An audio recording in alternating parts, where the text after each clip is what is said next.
Pak politics ವಿರುದ್ಧ BJP ರಾಜ್ಯಾಧ್ಯಕ್ಷ ವಿಜಯೇಂದ್ರ ಕೂಡ ಕೆಂಡ ಕಾರಿದ್ದಾರೆ.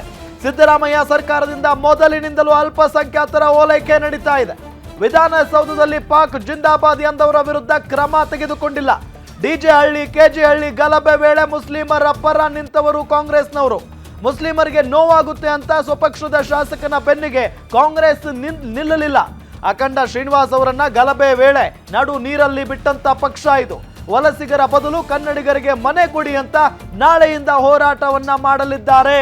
ವಲಸಿಗರಿಗೆ ಮನೆ ಕೊಡೋದಾದ್ರೆ ಸಚಿವ ಜಮೀರ್ಗೆ ಹೇಳಿ, ತಮ್ಮದೇ ಜಮೀನಿದ್ದರೆ ಅಕ್ರಮ ವಲಸಿಗರಿಗೆ ಮನೆ ನಿರ್ಮಿಸಿ ಕೊಡ್ತಾರೆ. ನಾಳೆಯಿಂದ ರಾಜ್ಯಾದ್ಯಂತ ಹೋರಾಟಕ್ಕೆ ನಿರ್ಧಾರವನ್ನ ತೆಗೆದುಕೊಂಡಿದ್ದಾರೆ ವಿಜಯೇಂದ್ರ ಅವರು. ಪಾಕ್ ಪಾಲಿಟಿಕ್ಸ್ ವಿರುದ್ಧ ಕೂಡ ರಾಜ್ಯಾಧ್ಯಕ್ಷ ವಿಜಯೇಂದ್ರ ಕೆಂಡ ಕಾರಿರೋದು. ಸಿದ್ದರಾಮಯ್ಯ ಸರ್ಕಾರದಿಂದ ಮೊದಲಿನಿಂದಲೂ ಕೂಡ ಅಲ್ಪಸಂಖ್ಯಾತರ ಓಲೈಕೆನೆ ನಡೀತಾ ಇದೆ ಅನ್ನೋ ನಿಟ್ಟಿನಲ್ಲಿ ಮಾತಾಡಿದ್ದಾರೆ. ಈ ಹಿಂದೆ ವಿಧಾನಸೌಧದಲ್ಲಿ ಪಾಕಿಸ್ತಾನದ ಪರವಾಗಿ ಘೋಷಣೆ ಕೂಗಿದವರನ್ನ ಈ ಸರ್ಕಾರ ಏನೂ ಮಾಡಲಿಲ್ಲ ಅನ್ನೋ ನಿಟ್ಟಿನಲ್ಲಿ ಹೇಳಿಕೆಯನ್ನ ಕೊಟ್ಟಿದ್ದಾರೆ. ಸರ್ಕಾರದ ಅಲ್ಪಸಂಖ್ಯಾತರ ಓಲೈಕೆ ಎಷ್ಟರ ಮಟ್ಟಿಗೆ ಅವರು ಈ ಸರ್ಕಾರ ಹೊರಟಿದೆ ಅಂತ ಹೇಳಿದ್ರೆ, ವಿಧಾನಸೌಧದಲ್ಲಿ ಪಾಕಿಸ್ತಾನ್ ಜಿಂದಾಬಾದ್ ಅಂತ ಹೇಳಿದ್ರು ಕೂಡ ಅವ್ರ ವಿರುದ್ಧ ಕ್ರಮವನ್ನು ಕೈಗೊಳ್ಳಿಲ್ಲ. ಕಾಂಗ್ರೆಸ್ ಸರ್ಕಾರ ಯಾವುದೇ ಕ್ರಮವನ್ನು ಕೈಗೊಳ್ಳಿಲ್ಲ.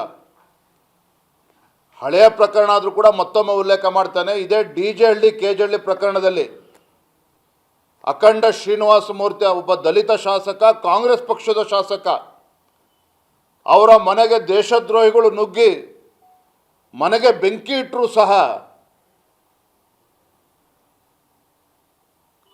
ಕೆಲವರಿಗೆ ನೋವಾಗ್ತದೆ ಅನ್ನುವ ಕಾರಣಕ್ಕೆ ಆ ಶಾಸಕನನ್ನು ಕೂಡ ನಡು ಬೀದಿಯಲ್ಲಿ ಬಿಟ್ಟರು ಕಾಂಗ್ರೆಸ್ನವರು. ಅಷ್ಟೇ ಅಲ್ಲ, ಮೊನ್ನೆ ಕ್ಯಾಬಿನೆಟ್ ಮೀಟಿಂಗಲ್ಲಿ ಅಧಿವೇಶನ ನಡೀತಾ ಇರಬೇಕಾದ್ರೆ ಏನು ರಾಜ್ಯದಲ್ಲಿ ಇವತ್ತು ಅಕ್ರಮವಾಗಿ ಗೋವುಗಳನ್ನು ಸಾಕಾಣಿಕೆ ಮಾಡ್ತಾರೆ, ಆ ವಾಹನಗಳನ್ನು ಸೀಜ್ ಮಾಡಿದರೆ ಅವರನ್ನು ಅರೆಸ್ಟ್ ಮಾಡ್ತಾರೆ. ಯಾರು ಅಕ್ರಮವಾಗಿ ಗೋವುಗಳನ್ನು ಸಾಗಾಣಿಕೆ ಮಾಡ್ತಾರೆ ಅವ್ರನ್ನ ಅರೆಸ್ಟ್ ಮಾಡ್ತಾರೆ, ವೆಹಿಕಲನ್ನು ಸೀಜ್ ಮಾಡ್ತಾರೆ, ವಾಹನವನ್ನು ಸೀಜ್ ಮಾಡ್ತಾರೆ. ಇವ್ರು ಕ್ಯಾಬಿನೆಟಲ್ಲಿ ಏನು ನಿರ್ಧಾರ ಮಾಡೋಕ್ಕೆ ಹೊರಟಿದ್ರು ಅಂತ ಹೇಳಿದ್ರೆ, ಯಾರನ್ನು ಅರೆಸ್ಟ್ ಮಾಡ್ತಾರೆ ಅಕ್ರಮವಾಗಿ ಗೋವುಗಳನ್ನು ಸಾಕಾಣಿಕೆ ಮಾಡ್ತಕ್ಕಂಥ ಏನು ದೇಶದ್ರೋಹಿಗಳಿದ್ದಾರೆ ಅವರನ್ನು ಅಲ್ಲೇ ಸ್ಟೇಷನ್ ಬೇಲನ್ನು ಕೊಡಬೇಕು ಅಂತೇಳಿ, ಮತ್ತೊಂದು ಕಡೆ ವಾಹನ ಸೀಜ್ ಆದರೆ ಅಲ್ಲೇ ಬಾಂಡನ್ನು ತೆಗೆದುಕೊಂಡು ಅಲ್ಲೇ ಬಿಡುವಂಥ ಒಂದು ನಿರ್ಣಯವನ್ನು ಕೈಗೊಳ್ಳೋದಕ್ಕೆ ಸಿದ್ದರಾಮಯ್ಯ ಸರ್ಕಾರ, ಕಾಂಗ್ರೆಸ್ ಸರ್ಕಾರ ಮುಂದಾಗಿದ್ದರು. ಇದೇ ವಿಚಾರಕ್ಕೆ ಸಂಬಂಧಪಟ್ಟಂತೆ ಡೀಟೇಲ್ಸ್ ಕೊಡ್ತಾರೆ ನಮ್ಮ political bureau head Maruti Pavagada. News desk ಇಂದ ನೇರ ಸಂಪರ್ಕದಲ್ಲಿ ಜಾಯ್ನ್ ಆಗಿದ್ದಾರೆ. ಮಾರುತಿ ಪಾವಗಡ, ಒಂದು ಕಡೆ ಕೇರಳ ಸರ್ಕಾರ ಮಾತ್ರ ಈ ವಿಚಾರದ ಬಗ್ಗೆ ಇಂಟ್ರೆಸ್ಟ್ ತೋರಿಸ್ತಾ ಇದೆ, ಮೂಗು ತೋರಿಸ್ತಾ ಇದೆ ಅಂತ ನಾವು ಅಂದ್ಕೊಂಡ್ರೆ, ಇದು ಪಾಕಿಸ್ತಾನದವರೆಗೂ ಹೋಗಿ ರೀಚ್ ಆಗಿದೆ. ಯಾಕೆ ಇಷ್ಟು ದೊಡ್ಡ ಮಟ್ಟದಲ್ಲಿ ಚರ್ಚೆ ಆಗ್ತಾ ಇದೆ? ಇದು ಪಾಕಿಸ್ತಾನ ಏನು ಹೇಳಿದೆ ಈ ವಿಚಾರಕ್ಕೆ ಸಂಬಂಧಪಟ್ಟಂತೆ? ರಾಮ್, ನಿನ್ನೆ ರಾಜ್ಯ ಸರ್ಕಾರ ತೆಗೆದುಕೊಂಡಂತಹ ಒಂದು ನಿರ್ಧಾರ ಇಡೀ ರಾಜ್ಯದಲ್ಲಿ ಅಷ್ಟೇ ಅಲ್ಲ, ದೇಶಾದ್ಯಂತ ಚರ್ಚೆ ಆಗ್ತಾ ಇದೆ. ಅಂತಾರಾಷ್ಟ್ರೀಯ ಮಟ್ಟದಲ್ಲೂ ಕೂಡ ಇವತ್ತು ಸುದ್ದಿ ಆಗ್ತಿದೆ. ಅದರಲ್ಲೂ ಈ ಪ್ರಕರಣಕ್ಕೆ ಸಂಬಂಧಪಟ್ಟಂತೆ ಪಾಕಿಸ್ತಾನದಿಂದ ರಿಯಾಕ್ಷನ್ಗಳು ಬರ್ತಾ ಇದ್ದಾವೆ ಅಂತ ಹೇಳಿದ್ರೆ ಸಹಜವಾಗಿ ಇದು ದೊಡ್ಡ ಮಟ್ಟದ ಒಂದು ರಾಜಕೀಯ ತಿರುವನ್ನು ಪಡ್ಕೊಳ್ತಾ ಇದೆ. ಹೀಗಾಗಿ ಇವತ್ತು ಸರಣಿ ಸುದ್ದಿಗೋಷ್ಠಿಗಳನ್ನು BJP ಕೂಡ ಹಮ್ಮಿಕೊಂಡಿರುವಂಥದ್ದು. ಕೇಂದ್ರ ಸಚಿವರ ಆದಿಯಾಗಿ BJPಯ ರಾಜ್ಯಾಧ್ಯಕ್ಷರಾಗಿರುವಂತಹ ವಿಜೇಂದ್ರ ಅವರ ಆದಿಯಾಗಿ ಪ್ರತಿಯೊಬ್ಬರು ಕೂಡ ಇದೇ ಪ್ರಕರಣವನ್ನು ಪ್ರಸ್ತಾಪ ಮಾಡಿ ಸರ್ಕಾರವನ್ನು ಕಿವಿಹಿಂಡುವಂಥ ಒಂದು ಕೆಲಸವನ್ನು ಮಾಡಿದ್ದಾರೆ. ಇದರಲ್ಲಿ ರಾಜ್ಯ ಸರ್ಕಾರ ಎಡವಿದ್ದು ಎಲ್ಲಿ ಅಂತ ಹೇಳಿದ್ರೆ, ಈ ರೀತಿಯಾಗಿ ಅಕ್ರಮವಾಗಿ ಕಟ್ಟಡ ಕಟ್ಕೊಂಡಂಥವ್ರಿಗೆ, ಅಕ್ರಮವಾಗಿ ಶೆಡ್ಡುಗಳನ್ನು ಹಾಕ್ಕೊಂಡಂಥವರ ಬಗ್ಗೆ ಮಾಹಿತಿಯನ್ನು ಸಂಗ್ರಹ ಮಾಡಿತ್ತು. ಇದು ಮುಖ್ಯಮಂತ್ರಿಗಳ ಬಳಿಯೂ ವರದಿ ಇದೆ. ಅದೇ ರೀತಿ ಬೆಂಗಳೂರು ಉಸ್ತುವಾರಿ ಸಚಿವರಾದಂತಹ DK ಶಿವಕುಮಾರ್ ಅವರ ಬಳಿಯೂ ಕೂಡ ವರದಿ ಇದೆ. ಬೇರೆ ಬೇರೆ ರಾಜ್ಯಗಳಿಂದ ವಲಸೆ ಬಂದಿರುವಂಥವರು, ಬೇರೆ ಬೇರೆ ದೇಶಗಳಿಂದ ವಲಸೆ ಬಂದು ಅವ್ರ ಬಳಿ ಯಾವುದೇ ದಾಖಲೆ ಇಲ್ಲದೆ ಎಲ್ಲೆಲ್ಲಿ ಇವರು ಇದ್ದಾರೆ ಅನ್ನುವಂತಹ ಡೀಟೇಲ್ ರಿಪೋರ್ಟು BBMPಯಲ್ಲಿದೆ. ಅದರಲ್ಲೂ ಪ್ರಮುಖವಾಗಿ ಹೆಬ್ಬಾಳ, ಯಲಹಂಕ ಈ ಭಾಗದಲ್ಲಿ ಹೆಚ್ಚು ಮುಸ್ಲಿಂ ಏರಿಯಾಗಳಲ್ಲಿ ಇವರು ಇದ್ದಾರೆ ಅನ್ನುವಂಥ ಒಂದು ಖಚಿತ ಮಾಹಿತಿ ರಾಜ್ಯ ಸರ್ಕಾರಕ್ಕೆ ಇರುವಂಥದ್ದು.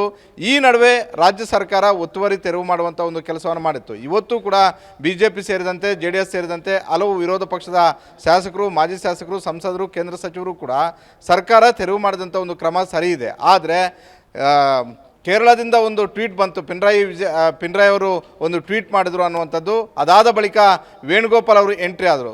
ಕೇರಳದಲ್ಲಿ ನಡೀತಾ ಇರುವಂತಹ UDF ವರ್ಸಸ್ LDF ರಾಜಕಾರಣಕ್ಕೆ ರಾಜ್ಯ ಸರ್ಕಾರ ವೇಣುಗೋಪಾಲ್ ಅವರು ತಾಳಕ್ಕೆ ತಕ್ಕಂತೆ ಕುಣಿತು ಅನ್ನುವಂಥ ಒಂದು ಆಕ್ಷೇಪ ಮತ್ತು ಅಸಮಾಧಾನವನ್ನು ವ್ಯಕ್ತಪಡಿಸ್ತಾ ಇರುವಂಥದ್ದು. ಹೀಗಾಗಿ ಇವತ್ತು ಕೇಂದ್ರ ಸಚಿವರಾದಂತಹ ಶೋಭಾ ಕರಂದ್ಲಾಜೆ ಅವರು ಭಾಳಷ್ಟು ಗಂಭೀರವಾದಂಥ ಒಂದು ಆರೋಪವನ್ನು ಮಾಡಿದ್ದಾರೆ. 2013 ಸಿದ್ದರಾಮಯ್ಯ ಅವರ ನೇತೃತ್ವದ ಸರ್ಕಾರದಲ್ಲೂ ಕೂಡ ಇದೇ ರೀತಿಯಾಗಿ ಭಾಳಷ್ಟು ಬಾಂಗ್ಲಾ ವಲಸಿಗರು ಬಂದಿದ್ದರು. ನಾವು BJP ವತಿಯಿಂದ ಕಂಟೋನ್ಮೆಂಟ್ ರೈಲ್ವೆ ಸ್ಟೇಷನಲ್ಲಿ ಹೋಗಿ ಅವರನ್ನು ತಡೆದಾಗ ನೇರವಾಗಿ ನಮ್ಮ ಮೇಲೆ ದಾಳಿ ಮಾಡಿದರು. ಅದು ನನ್ನ ಮೇಲೇನೂ ದಾಳಿ ಆಗಿತ್ತು, ಅದೇ ರೀತಿ ಹಲವು ಕಾರ್ಯಕರ್ತರ ಮೇಲೆ ದಾಳಿ ಆಗಿತ್ತು. ಅವತ್ತು ನಾವು ಪ್ರಶ್ನೆ ಮಾಡಿದ್ವಿ, ಇವತ್ತು ಅದೇ ಪ್ರಶ್ನೆ ಮಾಡ್ತಾ ಇದ್ವಿ. ಆದರೆ ಅವತ್ತಿಂದ ಇವತ್ತಿನವರೆಗೂ ಕೂಡ ಕೇಂದ್ರ ಸರ್ಕಾರ ಈ ಬಾಂಗ್ಲಾ ವಲಸಿಗರ ಕಠಿಣ ಕ್ರಮಕ್ಕೆ ಮುಂದಾಗ್ತಿದ್ರು ಕೂಡ ರಾಜ್ಯವನ್ನು ನಡೆಸ್ತಾ ಇರುವಂತಹ ಸಿದ್ದರಾಮಯ್ಯ ನೇತೃತ್ವದ ಸರ್ಕಾರ ಯಾವುದೇ ರಿಪೋರ್ಟನ್ನು ಕೊಡ್ತಾ ಇಲ್ಲ. ಹೀಗಾಗಿ ಬೇರೆ ಬೇರೆ ರಾಜ್ಯಗಳಲ್ಲಿ ವಲಸಿಗರ ಸಂಖ್ಯೆಯನ್ನು ಕಡಿಮೆ ಮಾಡುವಂತಹ ಹಾಗೂ ಬಾಂಗ್ಲಾದಿಂದ ಬಂದಂಥವರನ್ನು ಮತ್ತೆ ವಾಪಸ್ ಕಳಿಸುವಂಥ ಒಂದು ಕೆಲಸ ಆಗ್ತಿದ್ರು ಕೂಡ ಬೆಂಗಳೂರಲ್ಲಿ ಆಯಕಟ್ಟಿನ ಸ್ಥಳಗಳಲ್ಲಿ ಅವರನ್ನು ತಂದು ಬಿಡ್ತಾ ಇರುವಂಥ ಒಂದು ಕೆಲಸ ರಾಜ್ಯ ಸರ್ಕಾರವೇ ಮಾಡ್ತಿದೆ ಅನ್ನುವಂಥ ಒಂದು ಗಂಭೀರ ಆರೋಪವನ್ನು ಮಾಡಿದ್ದಾರೆ. ಅದರಲ್ಲೂ ಜಮೀರ್ ಅಹಮದ್ ಖಾನ್ ಅವರ ಟ್ರಾವೆಲ್ಸಲ್ಲಿ ಬರ್ತಿದ್ದಾರೆ ಅನ್ನುವಂಥ ಒಂದು ಆರೋಪ ಇದು ಮುಂದಿನ ದಿನಗಳಲ್ಲಿ ಯಾವ ತಿರುವನ್ನು ಪಡ್ಕೊಳ್ಳುತ್ತೆ ಅನ್ನುವಂಥದ್ದನ್ನು ಕಾದು ನೋಡಬೇಕು. ಈಗಷ್ಟೇ ಮಾಧ್ಯಮಗಳ ಜೊತೆ ಮಾತಾಡಿರುವಂತಹ ಜಮೀರ್ ಅಹಮದ್ ಖಾನ್ ಅವರು ಕೂಡ ನಾಳೆ ಬೆಳಗ್ಗೆ ಸುದ್ದಿಗೋಷ್ಠಿ ಕರೆದು ಸಂಪೂರ್ಣ ಮಾಹಿತಿಯನ್ನು ಕೊಡ್ತೀನಿ ಅನ್ನುವಂಥದ್ದನ್ನು ಹೇಳಿದ್ದಾರೆ. ಒಟ್ಟಾರೆ ಈ ಪ್ರಕರಣ ಕೇವಲ ರಾಜ್ಯಕ್ಕಷ್ಟೇ ಸೀಮಿತ ಅಲ್ಲದೆ ದೇಶಕ್ಕಷ್ಟೇ ಸೀಮಿತ ಅಲ್ಲದೆ ಅಂತಾರಾಷ್ಟ್ರೀಯ ಮಟ್ಟದಲ್ಲೂ ಕೂಡ ಸದ್ದಾಗ್ತಿದೆ. ಅದರಲ್ಲೂ ನಮ್ಮ ವಿರೋಧಿ ರಾಷ್ಟ್ರವಾಗಿರುವಂತಹ ಪಾಕಿಸ್ತಾನ ಮುಗ್ತುರಿಸ್ತಾ ಇರೋದ್ರಿಂದ ಸಹಜವಾಗಿ ದೊಡ್ಡ ಮಟ್ಟದ ಒಂದು ರಾಜಕೀಯ ತಿರುವನ್ನು ಪಡ್ಕೊಳ್ತಾ ಇದೆ. ರಾಮ್, ಥ್ಯಾಂಕ್ ಯು ಮಾರುತಿ ಪಾವಗಡ ತಮ್ಮೆಲ್ಲ ಮಾಹಿತಿಗಾಗಿ.